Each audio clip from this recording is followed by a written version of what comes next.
Welcome to Peaceful Slumbers. Tonight we're going to be reading The Emperor's New Suit by Hans Christian Andersen.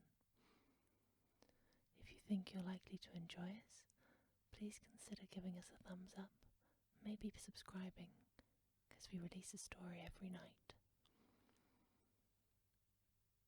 Otherwise, get yourself comfortable, settle down, close your eyes, and listen.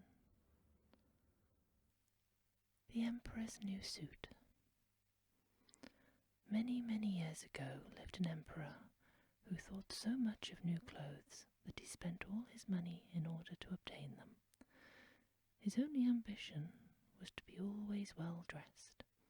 He did not care for his soldiers, and the theatre did not amuse him.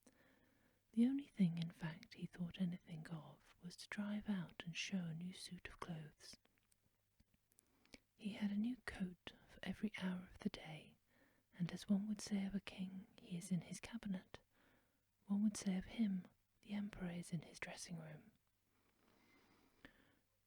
The great city where he resided was very gay. Every day many strangers from all parts of the globe arrived. One day 2 swindlers came to the city. They made people believe that they were weavers and declared they could manufacture the finest cloth to be imagined. Their colours and patterns, they said, were not only exceptionally beautiful, but the clothes made of their material possessed the wonderful quality of being invisible to any man who was unfit for his office or unpardonably stupid. That must be wonderful cloth, thought the emperor. If I were to be dressed in a suit made of this cloth, I should be able to find out which men in my empire were unfit for their places, and I could distinguish the clever from the stupid. I must have this cloth woven for me without delay. And he gave a large sum of money to the swindlers in advance, that they should set to work without any loss of time. They set up 2 looms and pretended to be very hard at work, but they did nothing whatever on their looms. They asked for the finest silk and the most precious gold cloth. All they got they did away with, and worked at the empty looms till late at night. I should very much like to know how they are getting on with the cloth, thought the emperor. But he felt very uneasy when he remembered that he who was not fit for office could not see it. Personally, he was of the opinion that he had nothing to fear, yet he thought it advisable to send somebody else at first to see how the matters stood. Everybody in the town knew what a remarkable quality the stuff possessed, and all were anxious to see how bad or stupid their neighbours were. I shall send my honest old minister to the weavers, thought the emperor. He can judge best how the stuff looks, for he is intelligent, and nobody understands his office better than he. The old minister went into the room where the swindlers sat before the empty looms.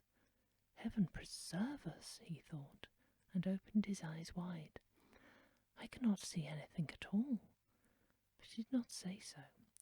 Both the swindlers requested him to come near, and asked him if he did not admire the exquisite pattern and the beautiful colours, pointing to the empty looms. The poor old minister tried his very best, but he could see nothing, for there was nothing to be seen.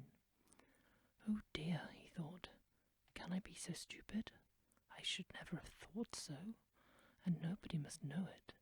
Is it possible that I am not fit for my office? No, I cannot say that I was not able to see the cloth. Now have you got nothing to say? Said one of the swindlers, while he pretended to be busily weaving. Oh, it is very pretty, exceedingly beautiful, replied the old minister, looking through his glasses. What a beautiful pattern, with beautiful colours. I shall tell the emperor that I like the cloth very much. We are pleased to hear that, said the 2 weavers, and described to him the colours and explained the curious pattern. The old minister listened attentively, that he might relate to the emperor what they said, and so he did. Now the swindlers asked for more money, silk, and gold cloth, which they required for weaving. They kept everything for themselves, and not a thread came near the loom, but they continued, as hitherto, to work on the empty looms. Soon after, the emperor sent another honest courtier to the weavers to see how they were getting on, and if the cloth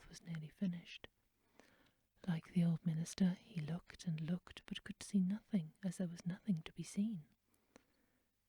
"Is it not a beautiful piece of cloth?"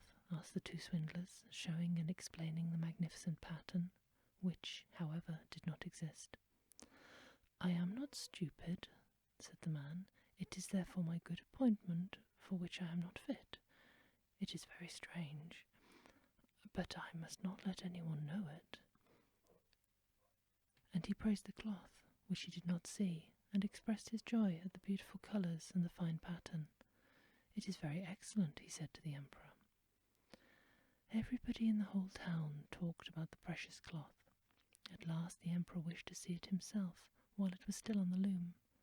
With a number of courtiers, including the two who had already been there, he went to the two clever swindlers, who now worked as hard as they could, but without using any thread.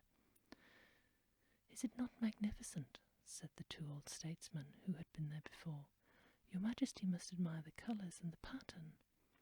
And then they pointed to the empty looms, and they imagined the others could see the cloth. "What is this?" thought the emperor. "I do not see anything at all. This is terrible. Am I stupid? Am I unfit to be emperor? That would indeed be the most dreadful thing that could happen to me." "Really," he said, turning to the weavers, your cloth has our most gracious approval." And nodding contentedly, he looked at the empty loom, for he did not like to say that he saw nothing. All his attendants who were with him looked, and although they could not see anything more than the others, they said, like the emperor, "It is very beautiful." And all advised him to wear the new magnificent clothes at a great procession which would soon take place. "It is magnificent, beautiful, excellent," one heard them say.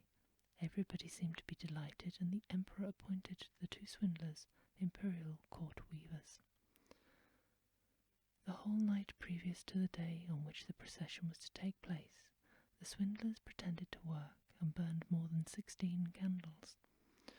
People should see that they were busy to finish the emperor's new suit. They pretended to take the cloth from the loom and worked about in the air with big scissors and sewed with needles without thread, and said at last, "The emperor's new suit is ready now." The emperor and all his barons then came to the hall, and the swindlers held their arms up as if they held something in their hands and said, "These are the trousers, this is the coat, here is the cloak," and so on. They are all as light as a cobweb, and one must feel as if one has nothing upon the body at all, but that is the beauty of them. "Indeed," said the courtiers, but they could not see anything, for there was nothing to be seen. "Does it please your Majesty now to gracefully undress," said the swindlers, "that we may assist your Majesty in putting on your new suit before the large looking-glass?" The emperor undressed, and the swindlers pretended to put the new suit upon him, one piece after another, and the emperor looked at himself in the glass from every side. "How well they look, how well they fit," said all. "What a beautiful pattern, what fine colours! That is a magnificent suit of clothes." The master of the ceremonies announced that the bearers of the canopy, which would be carried by the procession, were ready. "I am ready," said the emperor. "Does not my suit fit me marvellously?" Then he turned once more to the looking-glass, that people should think he admired his garments. The chamberlains who were to carry the train stretched their hands to the ground as if they lifted up a train, and pretended to hold something in their hands. They did not like people to know that they could not see anything. The emperor marched in the procession under the beautiful canopy, and all who saw him in the street and out in the windows exclaimed, "Indeed, the emperor's new suit is incomparable. What a long train he has! How well it fits him!" Nobody wished to let others know he saw nothing, for then he would have been unfit for his office, or too stupid. Never emperor's clothes were more admired. "But he has nothing on at all," said a little child at last. "Good heavens, listen to the voice of an innocent child," said the father, and one whispered to the other what the child had said. "But he has nothing on at all," cried at last the whole people. That made a deep impression on the Emperor, for it seemed to him that they were right. But he thought to himself, now I must bear up to the end. And the chamberlains walked with still greater dignity, as if they carried the train, which did not exist. Peaceful slumbers. Sleep sweet,